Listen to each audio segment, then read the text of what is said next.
আজ ২১ সেপ্টেম্বর অর্থাৎ বিশ্ব শান্তি দিবস। প্রতি বছর ২১ সেপ্টেম্বর তারিখে সমস্ত বিশ্বব্যাপী আন্তর্জাতিক শান্তি দিবস অর্থাৎ বিশ্ব শান্তি দিবস উদযাপন করা হয়।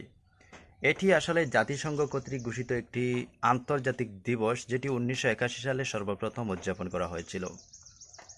তো এই বিশ্ব শান্তি দিবস উদযাপনের মূল লক্ষ্য হচ্ছে সমস্ত বিশ্বব্যাপী শান্তি প্রতিষ্ঠা করা এবং যুদ্ধ সংঘাত এগুলি চিরতরে নিরসন করা, এবং যে সকল অঞ্চলে বা যে সকল দেশে যুদ্ধ চলছে তো সে সকল দেশে যুদ্ধবিরতি করা এবং সাময়িকভাবে তাদের সহযোগিতা পৌঁছে দেওয়া।